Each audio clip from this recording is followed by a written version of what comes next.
On Thursday, the 15th of September, Intuzuma TV ibekhona kade Ward 38 uvakashelwa Sfiso Mkhize ongu-Deputy Chair of Human Settlement and Infrastructure kanti nekhansela la Ward 38 Muzi Thusi belikhona lapha e-Inc Creative Arts Center eNtuzuma bekhuluma nge-water crisis ekhona currently ku-Ward 38.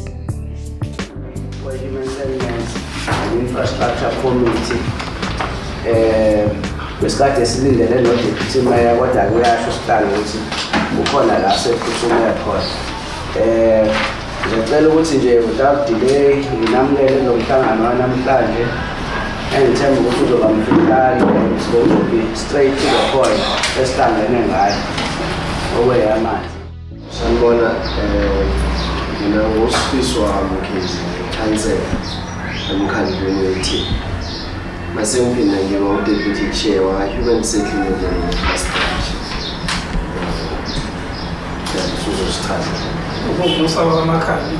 Human Settlement and Infrastructure.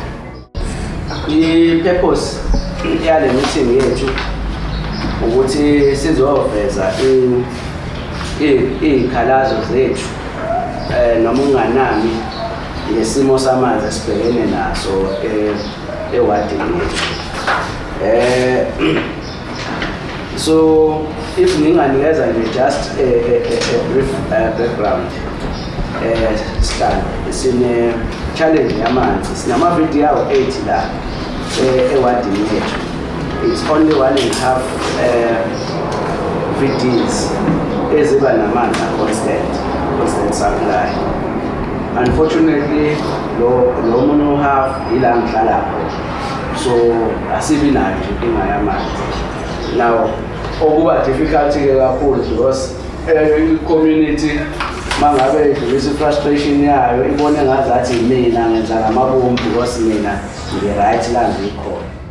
Asivumelekile ukuba nama-toilet omkhulu. So the only source efanele sithole lona amanzi umpompi, of which ke asiwathole empompini.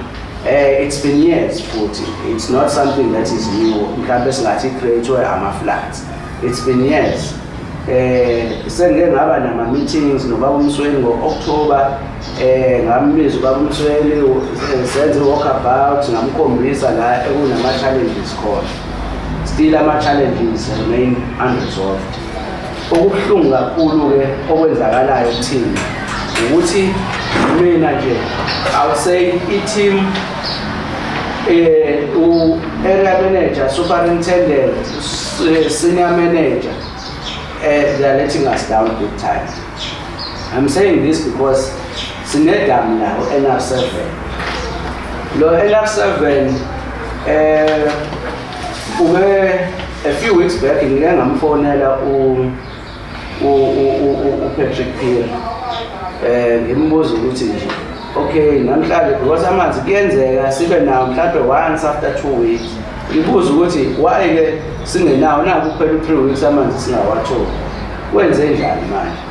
Athi Patrick awume kancane ikhansela angene kwe-computer athi hayi amanzi akhona edamini ngizothumela abantu bayowavula. Now isikhathi is 11:21 ngaleso sikhathi. The question is why amanzi uma ngabe ekhona edamini engavulwa ngabo 5 or 4 in the morning so that by 6 asekhona kwi-network sesiyakwazi ukuthi siwathola. So mina ngibona ukuthi they just don't care about us. Secondly, kunemgwaqo imgwaqo kade wasangibatshela ngayo. I have emails, I have WhatsApp messages, SMSs that I've been sending to them. Kunemgwaqo efana noZamani Road, oMgwenya Avenue, oMzwilili, oLanga, oFika Street, oMuka Street. Khona ngisho ngathi wakhona amanzi akhona nakuTower abawathola amanzi. And I've been saying to them, please look into these roads. Nisho ukuthi yini inkinga nisilungisele inkinga. I've been chasing them without success. Into abangitshela yona bathi no oplamba bakhona siyabathumela bayasebenza. Ngaze ngathi ngicela ukuthi oplamba mangabe befika ba report la office. I'll drop everything ngibalandele ngibone ngempela besebenza. It happened once, but kwawukuthi amanzi ayengekho ngalelo langa. So uma ngabe engekho amanzi asikwazi ukusizakala. So I was hoping ukuthi kuyoba khona usuku la bathi khona okay, we pump in amanzi kwi-reservoir, sazi ukuthi okay, i-reservoir ngalolu suku inamanzi, then we assign plumbers bahambe-ke ba-attende lemigwaqo yonke lemigwaqo engiyilistile kuze kube manje awukho osuke walungiswa amanzi aphuma ekade engaphumi. So that's a challenge we're having with the indaba nje water supply. Even day before yesterday, I called the superintendent. Ngathi akaka-check ukuthi amanzi awekho yini namhlanje kwi-reservoir. Wathi amanzi akhona, umthumele umuntu o9. It was 8:52 when I called him. Hayi ngithumela umuntu usendleleni wavula wazi wangisendela nenamba yakhe. Lokho kukodwa nje tells you ukuthi because amanzi thina siwalindele ngo6 per irrational schedule. Okusho ukuthi labantu abanandaba nathi abawenza umsebenzi wabo. Whether it's a Sunday, whether ngiyagula or whether kushoniwe ekhaya, nginomthwalo every day wokufacilitate indaba yama-water tankers. Now, uma ngabe abantu one besihlala la sihlala e-war room.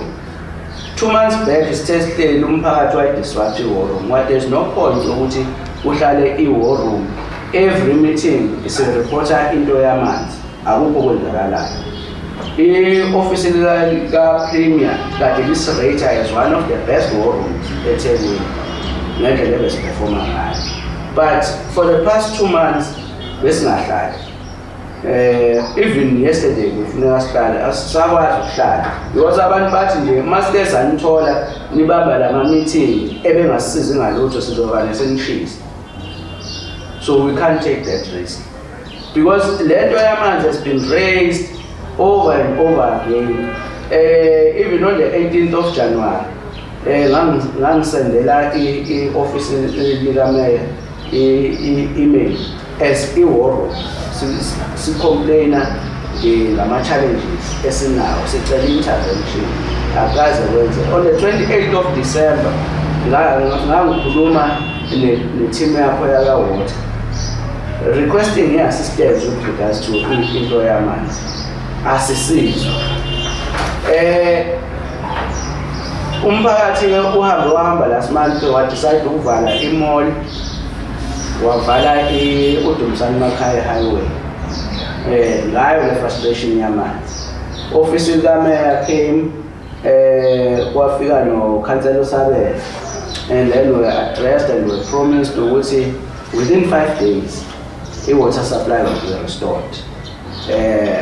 Unfortunately, aphuma a few days after that disappear futhi.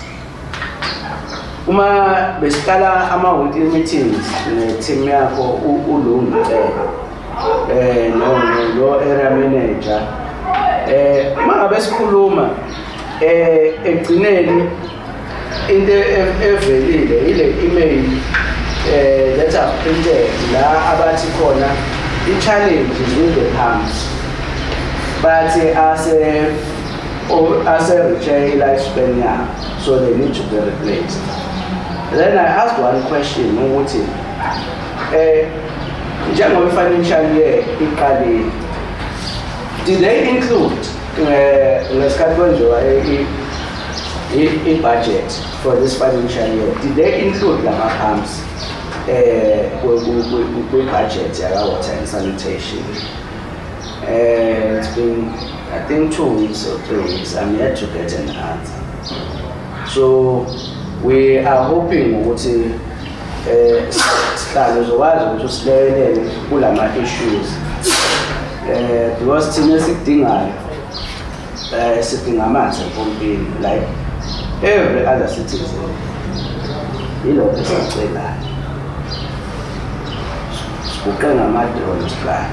Angazi noma mhlawumbe before ungene bakhona yini abafisa uku-add abafundi. Okokuqala nje ngaphambi kokuthi ngi-add isikhalo esinabo sithola ukuthi thina esinabamitha masiya laphana ka-revenue sithola ukuthi ilokhu ediwe imali yokuthi sikhokhela amanzi, kodwa ngicathi siyoqeda ngathi unyaka wesithathu mhlawumbe engaphumi iqhobe empompini, and nalawo afika ngama-water tank. Ikakhulukazi kuba inkinga kakhulu kuthina abantu esesibadala, ngoba iye ifike mhlawumbe ifike namanzi asewapha engasagcwele. Kwesinye isikhathi ifike ngo-12 ebusuku. Kunzima umuntu omdala, ugogo omdala ukuphuma ngo-12 ebusuku eyodudulana nentsha laphana phansi kwemoto efuna amanzi. Kwesinye isikhathi uthe kwetatamuka ekhuphuka nebhakede lakho uyafika laphana abantu abasha aseqedile lowo wafu tank ofikile. Iyonyamalala koze kucishe kuphela mhlawumbe 2 weeks ingabuyi leyo moto amanzi engaphumi. Thina-ke njengoba eke washo ukhansela eke waveza ukuthi bese ingxenye yomphakathi yethu thina zakhamuzi isizisole ngazathi naka ayaphuma kuyena mhlawumbe into eyenzeka ngamabomu kule ngxenye angakuyona. Ngifuna ukube ukuthi nami ngabe ngomunye obesecabanga kanjalo ngenhlanhla nami nginomndeni wami onomuzi ngale ngakuyena waphumayo amanzi. Ingakho-ke nami ukuba nginawo loya muzi bengizosho ukuthi hayi ngeke khansela khona kodwa manje ngimfakazela ngoba nginawo umndeni ongali eduze lapha. Okubuye kusimangaza kakhulu kule ngxenye ngikuyona sengizohlala phansi. Sesithola ukuthi noma liphumele njengoba eke washo ukhansela ukuthi khona isikhathi akaphume mhlawumbe lo 2 hours noma 2 days lelo cozi abuye ahambe futhi. Akathi noma libuya lelo cozi simangaza ukuthi thina lapho afika aphume ngenhla komakhelwane abangenhla aeqe la kuthina siwathole sephuma ngenzansi, kodwa thina lutho asilazi kwalelo cozi. Amaconsi sigcina ngokuwathola nje yilawa asuke efike naleyo moto esuke ifika eyiwawo. Ukuqeda lento le kade isho ukhansela nokubeka nje wami ubona. Into yokuqala eyenzekalayo ufike uvuke ngo-6 usende message khansela, wakhansela sicela imoto yamanzi. Bakhansela athi okay izofika. Sengibafonelile iyeza. Abantu baphume namabhakede. Mengithi abantu baphume namabhakede angisho ukuthi umuntu uphuma nebhakede elilodwa. Ufithi family A1 iphuma namabhakede awu-20 or 30 even because balinde ini amanzi. Ushaw 7, ushaw 8, kuze washaw 5 ntambama imoto ifikile. Idlule because sihlala emgaqweni omkhulu ukhangela ukuthi mayidlula imoto abantu bafuna ukuyivimba because ba-eager for ukuthi bathole amanzi. Omunye kusuke engasekho ngisho iconsi lamanzi asuke khona. Maybe ivimba imoto kwesinye isikhathi baba successful bayivimba. For example nje I'm one of those people aba-volunteer ngelinye ilanga ngaphambi kwe-water tank ukuze imi ukuthi ngasikhathi mina ngimile phambi kwayo umphakathi fanele at least wona ukha amanzi. But sine issue yabantu abafana nobamanyoni for example makhelana wami. Bamanyoni uhamba ngenduku. Umama wakho usekhulile. Nabanye omama bakhona ngaphakathi khona nomgaqo enhlala kodwa abangakwazi ukuthi bakha amanzi. Okay, siyicela imoto. Siyacela ukuthi nime la at least lala la ikhoneni likaZamaniro. Mayifika ifike namanzi amancane. Kungakho even abantu abawu10. Fonela kamasipala amanzi asinawo send reference uyisend. Asitila amanzi angaphumi. uWhatsApp esinenkinga amanzi awaphumi. Bakubuza imininingwane uyithumele yonke bakunikeze reference still amanzi angaphumi. Lapha nje kunedampoko eseyiqhumile. Mumile emgaqweni sekuyanuka. Mangabe udlula ngeke uthi ungenamanzi nina wena we-ANC. Nina nekhansela lenu mhlangene ngathi asinamanzi. To a point ukuthi usuyasaba ukuphumela emgaqweni ngoba abantu automatically muqhamuka babona imoto yamanzi kuwena.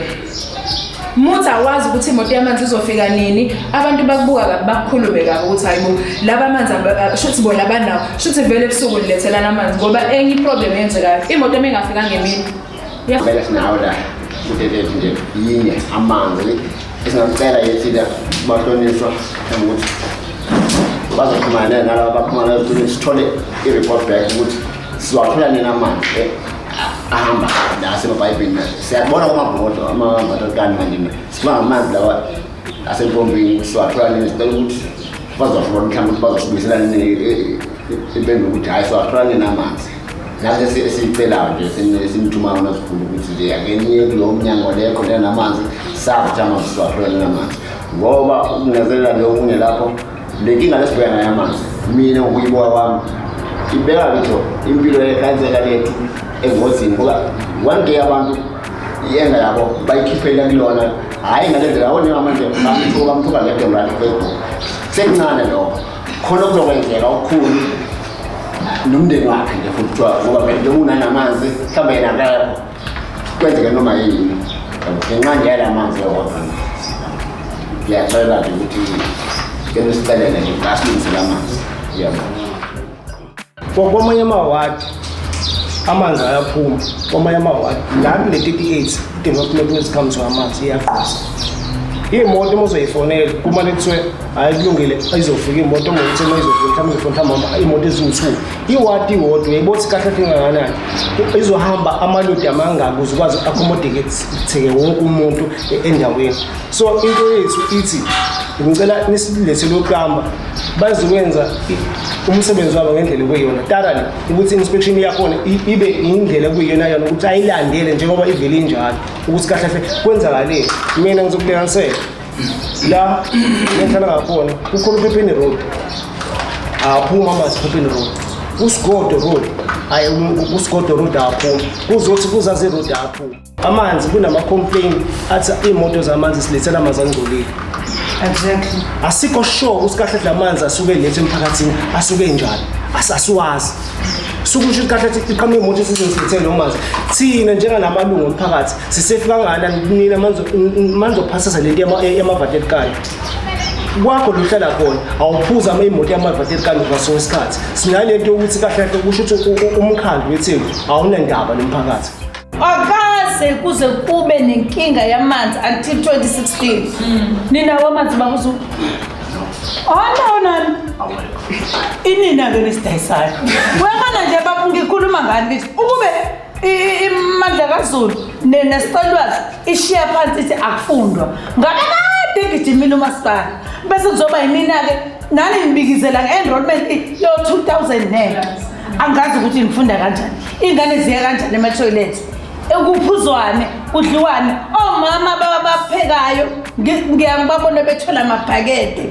bebuya namabeyolwa nabantu lapha kule yandawo engaleka mamshezi ekhona ekhiwa kuyona. Ngabe siyezwe nithi hayi kusazofika ogandaganda hayi kusazokhishwa ithenda hayi kusazokwenza ukuthi sinawo amanzi aphuma makhona izinto zaka-ANC ngamtshela lokhuzana ngiwu-ANC nami makhona izinto zaka-ANC ezinkulu hayi nanka amanzi akhona abuyile sasiyasijabule engathi zingahlale zikhona izinto zaka-ANC because njalo sizoba nawo amanzi. It shows ukuthi khona umuntu ovala amanzi purposely. Awavale nje purposely asasenzele indlela nisicela ukuthi sasathi kwathi uyibambe kwathi uyigugile ngikhuluma ngo-2015 2016 2018 kwathi uyigugile kwathi komunye umhlangano ngangayanga kuwona wangitshela omunye umama athi sicela ukuyithenga sonke leli ndlela siyifakelele imali lo ngo-20 rand lo nawu-10 rand sicela ukuyithenga-ke wena mkhandlu waseThekwini sizithengele leyo phambi nanamanje siyaxoxa indaba ephambi. Siloholi baka-human settlements infrastructure ukhansela Mkhize u-deputy chair, so i-capacity yakhe zonke iy'khulu zomkhandlu ziyakha kuyena suka city manager kuyaphansi, so siney'khulu ezi-right impela. Hayi no siyabonga mhlawumbe umuntu akadlulise nje ukubonga i-platform nokubonga nomama umama ushenge uqeda ukukhuluma abantu abanomlando kakhulu la elindzelani and baveza nokuthi ezinye zey'nkinga zethu zintsha yabo. Mhlawumbe nje nami nje ukuphawula kule issue le inkinga yamanzi. Yazi I have a feeling ukuthi ngathi le issue ngayidiscussa ngokubambisana ne-issue yaka-water sanitation, I mean yaka-sanitation, ngoba ngenxa yokuthi kube khona le crisis yamanzi sekunezinye iy'nkinga futhi sey'qhamukile ezithi ayihambisani nayo yabo. Sinenkinga yamanzi, sinenkinga futhi yaka-sanitation. Mhlawumbe lokho kumele si-highlight yabo. Bese kube le issue le yama-waterkan yabo, osekuyiwona esesiphila ngawo. Engasho mhlawumbe umasipala yona ndlela azama ngayo ukwenza i-damage control yabo. Yize-ke noma nawo esehlala isikhathi eside, ngoba into phela uma ukuthi suke kuyinto yokuthi kube i-damage control, kumele kuhambe kube ukuthi i-solution iyatholakala ngaleyo ndlela yabo. Nawo kanama-issues yabo. Yabona into ethi ngoba desho ethi nawo ka-volunteer, namazwana I'm one of the person abuye ba-volunteer kule nto le yamanzi ukuzama ukuthi silekelele umphakathi. Iqiniso lisekuthenini le nto le yasiqhatha ngempela laphana efieldini nomphakathi. Ubingelele ngegaba zenu zonke. Angibonga ukuthola leli thuba noma sengifike lethi ngicela ukuxolisa. Ngiyakuzonda ukufika lethi kodwa ke kube yisimo njengoba kade esho nje umele ukuthi we are conducting trial examinations disruptwa yona le nkinga yamanzi. I'm a deputy principal of Mandlekosi High School, so I'm standing here representing all the schools around, especially ama high schools. Ayibafethile ngamanzi inkinga ngowala futhi ngafika ngo-1983 kule ndawo. Siyaqala ukubona into nje ayikaze yenzeke, iqala nje manje lento and iyasididisa sazi ukwenzakaleni. Yabo nje mangithi amanzi ayinkinga, umema uqinisele ukuthi mhlambe sibadayisile lezi ezidikolo ngoba thina mina ngikhuluma ngengane la ezethu zu 1775.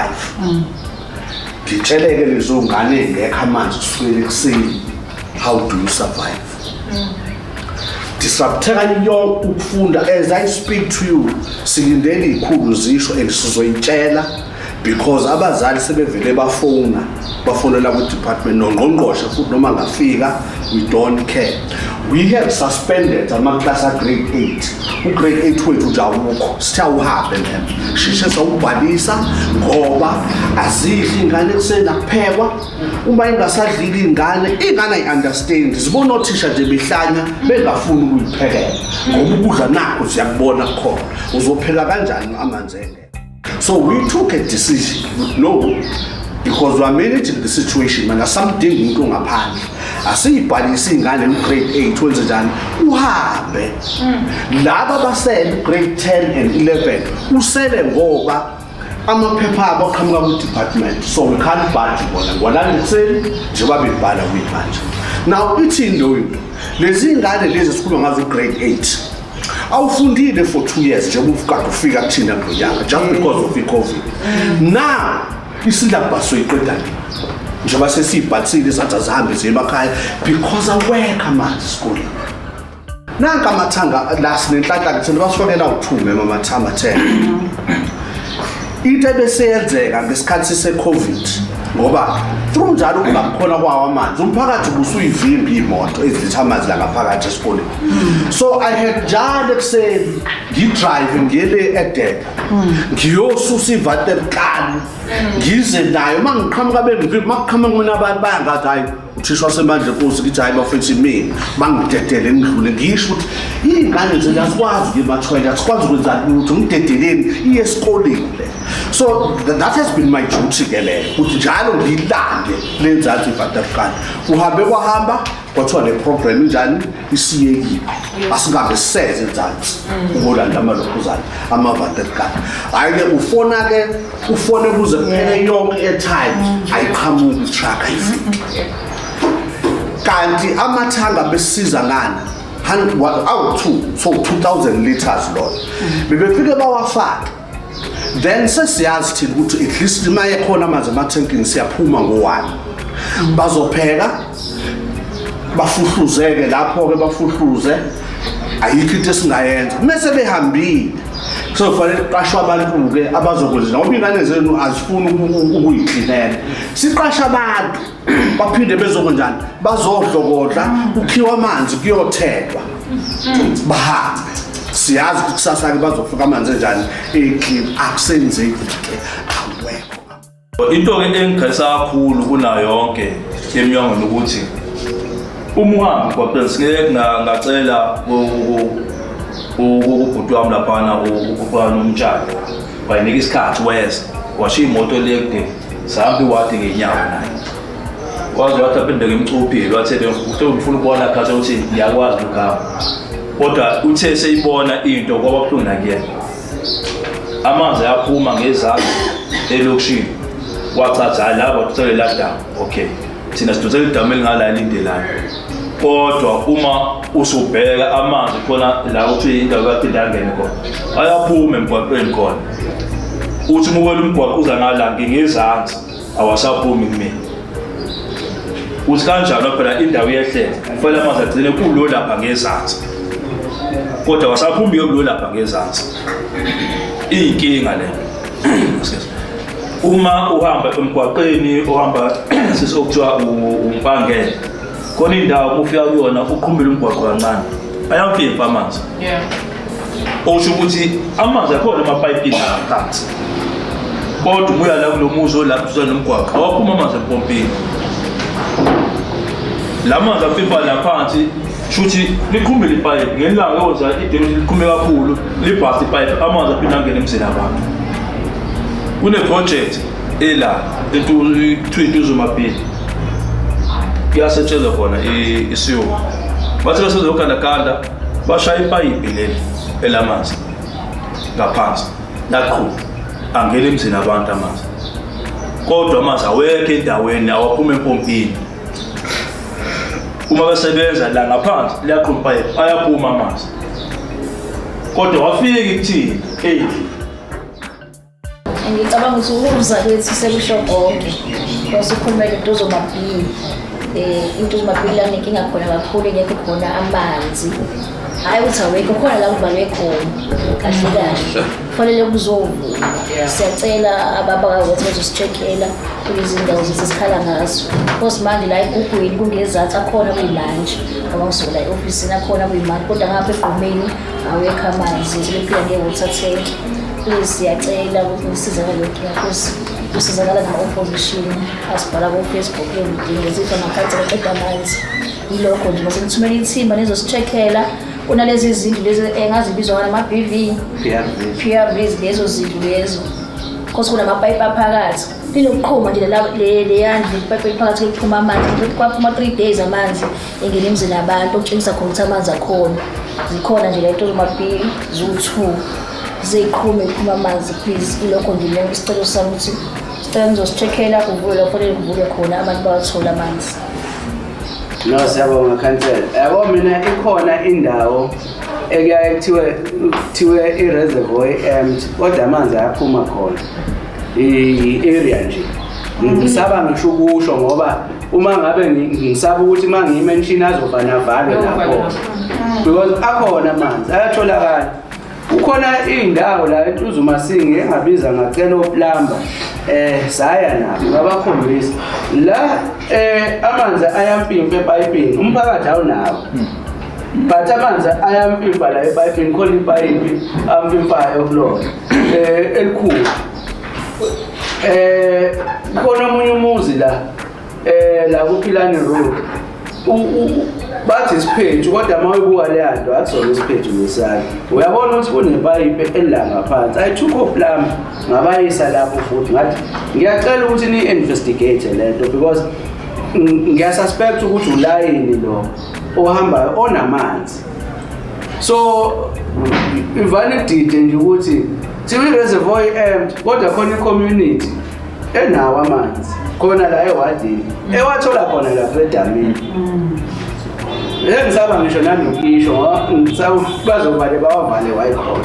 Inkinga bese iba nkulu kakhulu. So siyacela sihlale. Siyacela ngempela nisilekelele sinogogo kukhona abantu abahamba ngama-wheelchair kunama small businesses asevalile angakwazi uku-operator ngenxa nje yami. Because the question is umuntu omanager leli damu mayebona ukuthi uyayazi lifespan ye-infrastructure yakho ukuthi okay after 10 years lamaphampu azobe se-obsolete engasasebenzi, so kufanele ngibe neplan yokuwa-replacer in good time. Our replacewe since 2016 we are having this problem. Now I asked one question. Ngithi kule financial year bayifakile yini imali yamaphampu ukuthi a-replacewe ngoba bathi amaphampu awa-replacewe lamaphampu? Cacise iyabaleka ke team yakho lapho, ayicacise ukuthi imali ikhona yini. Second, into abayishoyo bathi even if umngeni ungabuyela usupply at full capacity ngoDecember, thina will still have the same problem because amaphampu asekugile. That is what they said to us. So sihlalo ngicela ukunikeza wena usilaphe. Ngiyazi ukuthi uzothi mawuqeda sobe sijabule sonke. Over to you, Khabazela. Sanibona. Leadership nokhansela namakhansela khona phakathi wethu nama-stakeholders wonke ikhansela. No, bakwethu mina angiyenwa kawota Sfiso Mkhize.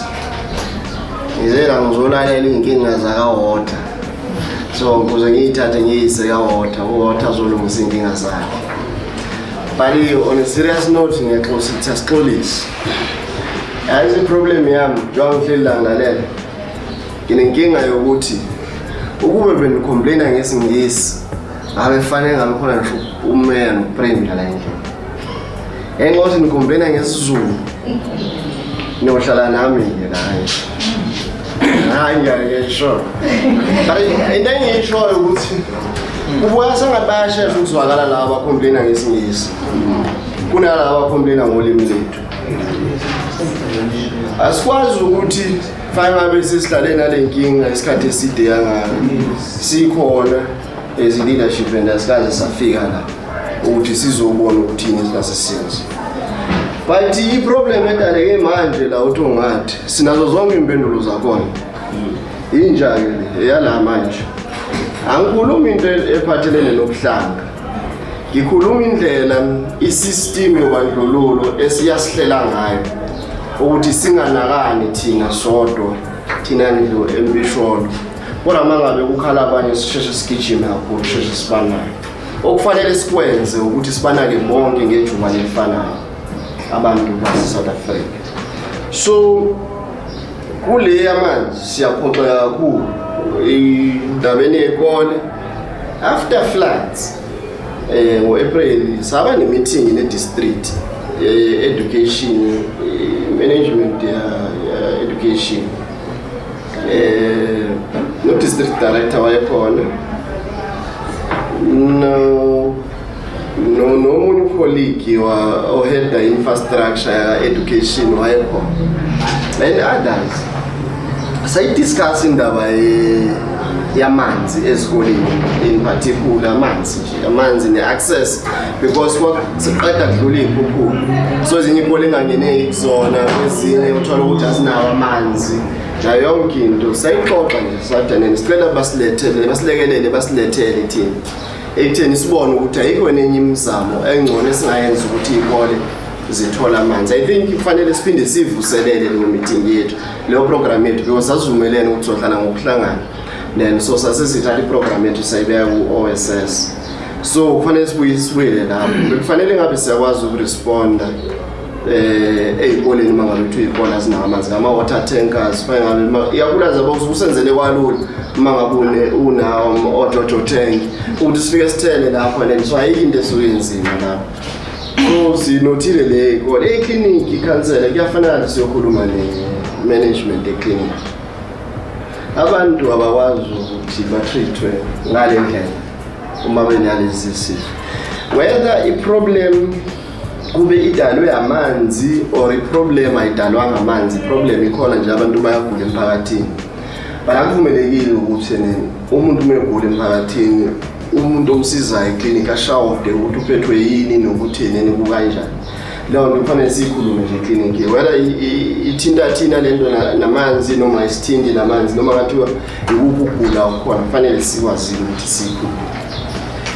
Mase kuba ukuthi enye into ebengifisa ukuthi sidlule kuyona ile yama water tankers namanzi angcolile.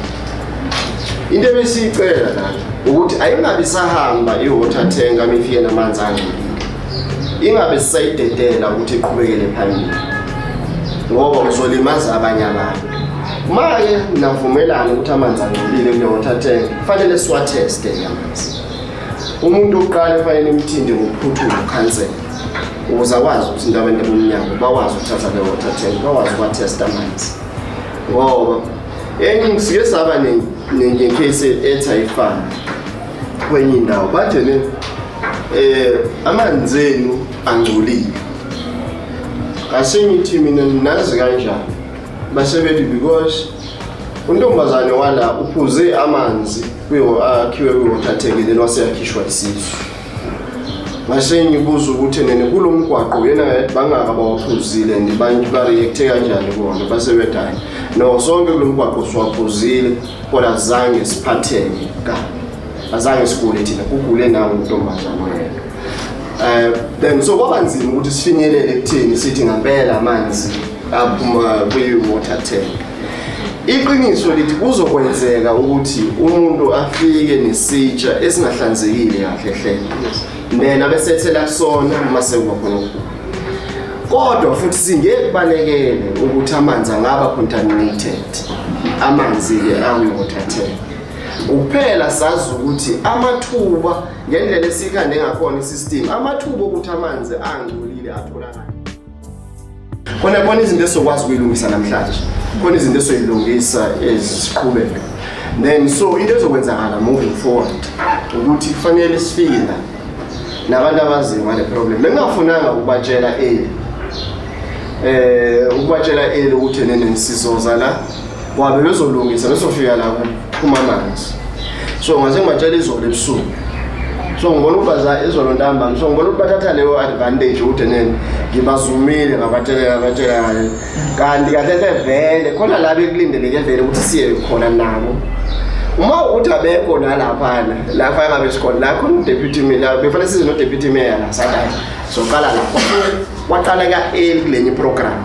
So ngase ngithi deputy mayor hamba uye kulenye program mina ngizoyibamba ngala and then so laba baka water fire babe nabo manje ngathola ukuthi bangale sizofisa basibanga futhi kodwa into yethu le ngeke izinto affect kakhulu ni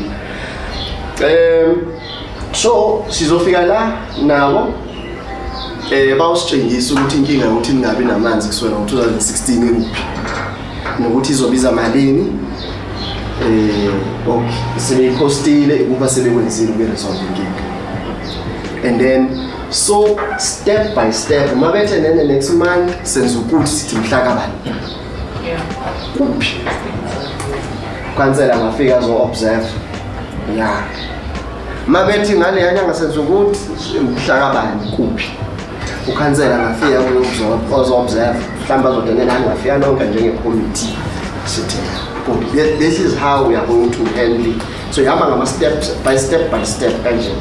Yabona noma ngilana it's just that angikwazi ukuconfirm exactly ukuthi sibuya nomsweni kufanele sibuye nomsweni athumele somebody or responsible kwi-department yakhe ngale crisis yakhe ezazomchazela njengeliyahle ukuthi naku la sikhona sihambe siyobona ukuthi benzani because mina ngikwazi ukunjengisa ukuthi ngizozwa into engizokwazi ukuthi uma ngiphuma la athi yandile le ama-water tank mina singakwazi ukuresponda kuyona faster ngekhansela namanje ukuthi kuthola amanzi but by next week kufanele yaphela isonto sonke la endlini sesifana nabo-engineer sesiyayicula ukuthi size wepipe ofunakalayo ungaka 600 diameter bani and then so uzohamba ama-meters angaka noma ama-kilometers angaka and so nansi problem esinayo. If ufunakala kuthiwa inkinga iphambi njengowabhaliwe la, if kuthiwa inkinga problem iphambi ikuphi, fanele siyazi location yayo ikuphi lo phambi enenkinga. Ukhansela fanele ayazi ukhansela abesebendazi ukuthi ibiza malini and kungani singayithengile. Ngitshela ngithini sipasise imali nalama-comrades lama-comrades wona lawaphanipasisele imali budget. So akekho umuntu ongatshela labantu lapha ukuthi imali ayikho and banga-understand ukuthi imali ayikho. Kufanele IT official no mahlase imali ayikho. Umahlase athi no I agree because imali ngiyakhumbula siyithathile lapha nekade ikhona sayifaka lapha. Then ayikwazi ukuba ngingabibikho nje from ikusuka nje bathu imali ayikho. And so akwazi ukuthi amaphampa fail isikhathi esingaka uthi wasinawo ama-spares and then to noma kuthiwa amaphampa akhandeki kuthiwa afuna ukushintshwa then ashintshe then shuthi subjecta le community manje kuyimpilo yayo ukuthi impilo yayo yonke iphile ngama-water tankers. Ngeke sikwazi ukwenza lokho wena sisine-infrastructure phansi on the ground. Akhona ama-areas la khona esisa-understanda kungani sifaka ama-water tankers. Bawethu akuyona into yethu khona i-point e-right ecishe ibe-right, it's an allegation mhlawumbe icishe ibe-right nathi sicishe sifuna ukuyikhona le nto edeleni ngathi khona umuntu obhenefithayo ngale nto ama-water tankers. Siyasifisa ukuyikholwa nathi. As a result we took a decision noma sasambe siwathenga ama-water tankers kuba umkhandlu manje inga-outsource wale project. Uma inga-outsourciwe singaphakathi and then so uzobhenefitha kanjani sifuna ukubona uzobhenefitha because nathi siyasixwayo manje abantu banenzakalani. Bakhona ama-communities la khona esibona khona ukuthi kusazosithatha isikhathi ukuthi sifake i-infrastructure phansi then into efanele siyiprepare then siyifake kancane.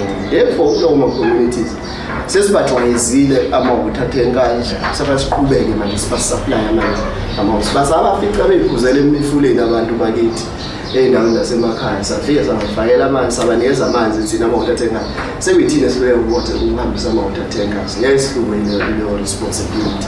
Ngokunjalo nala kule wadi nalama-wada ayakhenya le ndawo ngeke isihlule le nto yokuthi silethe ama-water tankers. If Ikhansela ilo khansela lesayenza automatic ukuthi ufuna ukuthi ngihlale siyicela uthi ungathi sanafika umphakathi ukhala ukuthi amanzi awekho safika nje ngaphandle ukuthi siphenye amabhuku sakhommitha ama-water tankers awu-28 to 8 same time ngaphandle ukuthi siphenye ukuthi amabhukwini ethu simi kanjani safike sathi hayi sinama-water tankers esiwaletha soya namhlanje sasiyithenene etulu keep up dispatcher ama-water tankers. Why can't you do it? Isihlulwa yini ukuyenza bantu nala ilindelani sisebeni lethana ama-water tankers abo-30 Ikhansela ukuthi bayahluleka ukuletha u-5. Imibuzo engiyoyibuza le engifuna ukuthi bangiphendule bona ukuthi njengabantu abaphethe operation ukuthi baphethe operation and i-ANC is in power. Why nikhipha i-ANC mandleni lama-comrades lawa kuphelelwa umsebenzi 4 years abana setokweni manje baphela 4 years baphelelwa 4 years ongenayo uzothatha. So nami ngitheme ekhaya ukhansela ngase ngithe angisondele because Ikhansela khona lezinye indawo umuntu angasakwazi ukukhululeka zona. Yabona la elindelani baningi abantu balaba abasebenza edolobheni la uthi uyafika uyahlalela restaurant uthi uzama ukudla hawu ngathi ngike ngakubona ku-TV uwena Sfiso Mkhize asinawo amanzi elindelani awahlenga isedolobheni eFlorida la uyabona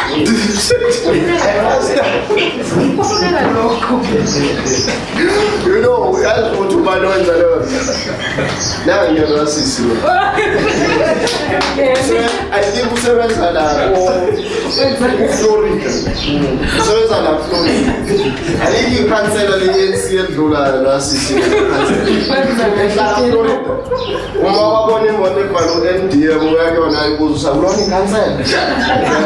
So that's how wangithola kanjalo nabo wathi ke nawulona ikhansela ngidingile lona ikhansela yini wathi asinawo amanzi ngikuthi washa ngijethi ntelungu wathi okay ngiyabuyela leyo so ikhansela ujelile. So i-commitment esingayenza ukuthi silana ekutheni sikwazi ukuthi simlekelele ukuthi sidonse nombane kufanele simdonse eze azonilekelele ukuthi indawo yaselingelane ithola amanzi. So lamanje kuyaphambili kansela sokwenzana uhlelo lokuthi ama-water tankers siwathole kahle sonke ngendlela efanelekile. Masuka lana nje kufanele i-ofisi lapha kaMthusi silithini lenzele iplani nokuthi nithola ama-water tankers ena-requestile leyo siresponde kwisimo njengesimo esiphuthumayo. And then masekuthi masiqhubeka ngizobe sekufuna ukuthola inhloko yomnyango kuqala. And then because bemkhulume nayo izobusuku angifuni ukukhuluma nalaba kade bathunywa ngizothola inhloko yomnyango ngiyichazele ukuthi abasebenzi bayo abafikanga emsebenzini. And then so kufanele nginekelele ukuthi kufanele siye kanjani abantu ukuthi umphakathi kufanele wathole amanzi. And so sesibuyisela impendulo mangithola impendulo uzobe sengibuyisela impendulo ukhansela. Ukhansela uzobusikazisa ngomhlangano olandelayo okufanele ngabe kufanele ngifikela singabi nomhlangano engekho umuntu wakawona engekho futhi kufanele ungaqhubeki lo mhlangano engekho lobalo area manager. Lo area manager lo wala bangathumela nombani but kufanele kube khona lo area manager lo wala nalo responsible ngokuvala nokuvula kwamanzi yini. Yeah, and then so that ezokwazi ukuthi achaze side. So nginothile-ke colleagues mhlawumbe niyabona lama issues ngiyawazama noma ngingawafundi phansi kodwa ngibhalile phansi ngiyawazama kodwa ukuwakhulumisa ukuthi nankami kanje. And then kodwa masengikhuluma nabo ngizobe sengiwafunda point by point ukuthi kulokhu bese ngenzela nje isikhathi ukuthi sheshe sibambe isikhathi. And then so sizokwenza lokhu and then umhlangano wethu kufanele uhlale next week olandelayo ukuphumana ozositshela ngeprogress if there is change kule nto yama-water tankers uphinde uplane usitshele ngokuthi nene siyani kanjani ekutheni siyolungisa inkinga le downtown maselandelani bayolindelani bangawathola amanzi i-budget idinga malini sonke sibe clean ngoba phuma la kuthiwe le problem idinga 10 million ibe clean idinga 10 million ifanele inhlanganiselo 10 million imphakathi inhlanganiseleni sokwazi ukukhipha zonkinga yala ngiyafika ongekufika ma uthi le day mali kufanele uhulumeni ukhona